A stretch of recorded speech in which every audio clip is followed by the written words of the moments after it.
I'm Katie Bartman. I'm the Environmental Program Coordinator for Northern Sunrise County. I started with the county in January of 2022, and I met François Allard in September of 2022. So he had reached out because he heard some of our radio advertisements going on for the ALUS program we have in the county. And he was pretty excited because he was thinking of some lands that he thought might be perfect for the program. And that's because the land is quite marginal or unproductive for crop production. So there's quite a few wetlands throughout the land, and then there's a lot of upland portions that are quite rocky and sandy.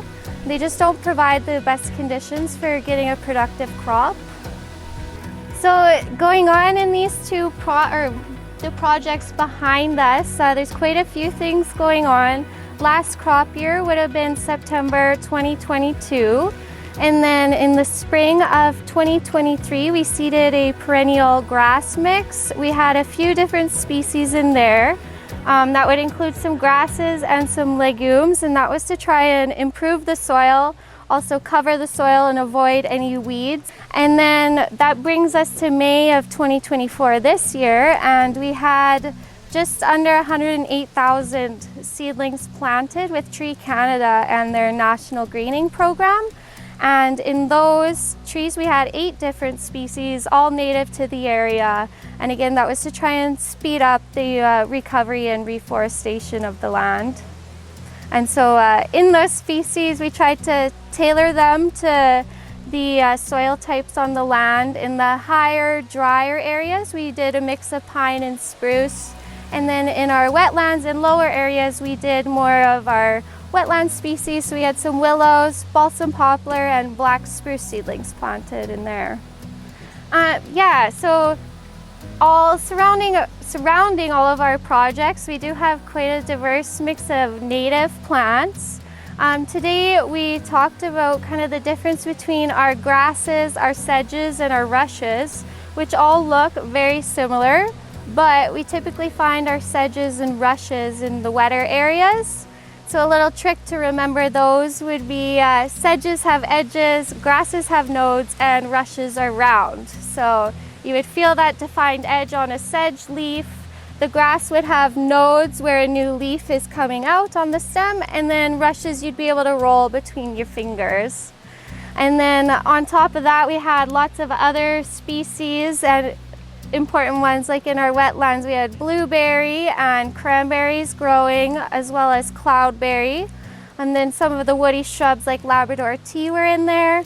And then when we get into more of the mixed wood areas, we were seeing low bush cranberry and Saskatoon, wild sarsaparilla, raspberries, quite a diverse mix of other species we're hoping to see return to the project.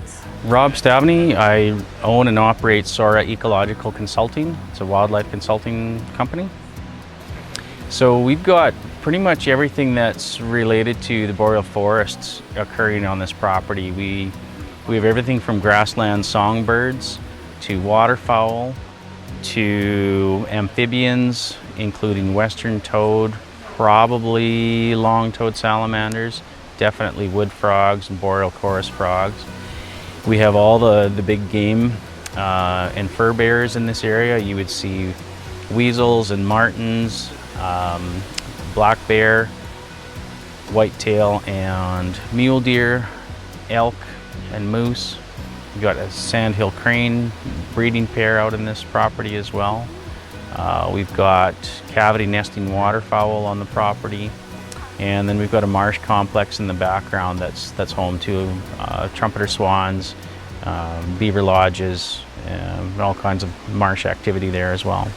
So we were out the other day and we were looking for woodpecker cavities, mostly forage tree sites, and we didn't see a whole lot of those, but when we turned around to come back out, we actually found a dead snag. It's a fairly good sized balsam poplar that is the top is broken off, and there's a very large cavity about 10 feet off the ground, or 2 meters I suppose is what we'd look at, 2.5 meters. And when we looked at the cavity, it's very oblong shaped, about 15 centimeters wide and maybe 10 centimeters tall. And when we looked at it a little bit closer, we found downy feathers hanging out the edge of it. And when we took a closer look inside, we found nesting materials buried at the base of that cavity. And what we determined it to be was either a cavity for a bufflehead or a goldeneye duck. And so they would have nested in there. It looks like it was a successful nest. The little youngsters would have eventually hatched out of their eggs and then jumped down to the forest floor and then made a short walk, probably 300 meters to the adjacent marsh, where they're probably living their best lives right now. Yeah, very early on, this property is showing all kinds of habitat potential for nesting songbirds, nesting waterfowl. We've got a large expanse of grassland adjacent to some pretty permanent marsh cover, as well as some new ephemeral and seasonal wetlands that are starting to develop. So right off the hop, this would be, you would expect the biodiversity to really increase dramatically in terms of providing breeding sites for an awful lot of birds in particular right now, as well as act as a migration corridor and potentially breeding grounds for some of the larger ungulates as well.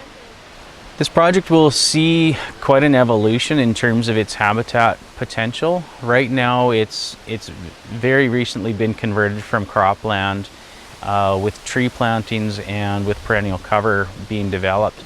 So for the first few years, probably the next 10 to 15 years, it's still going to be quite productive for waterfowl and more of the grassland species.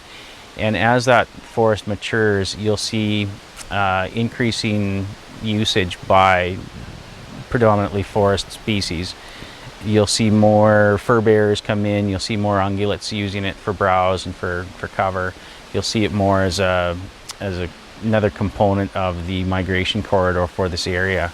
It's situated quite well within a broader landscape as well to really develop that center of activity, provide movement corridor, and provide breeding sites for years to come. François Allard, I'm from St. Isidore, and I'm a farmer 3 miles east. There is our main farm, and used to do logging. Now I plant trees. So today what we have, like from these signs, there's the ALUS projects, which we have 142 acres back here that are planted with 108,000 different species of trees. And underlying and underneath there's different grasses and legumes that were seeded last year, the trees this spring. And this was marginal land that we weren't too successful at farming. It was just not the right type of soil. So we always wondered, what could we do with this? Would we let it go back to nature? And then when ALUS program came on, I heard it on the radio first time. It was a perfect fit for this type of land for us. So we got a hold of the MD, and Katie was kind of spearheaded the whole project, and then the rest is history, and we have what we have now today.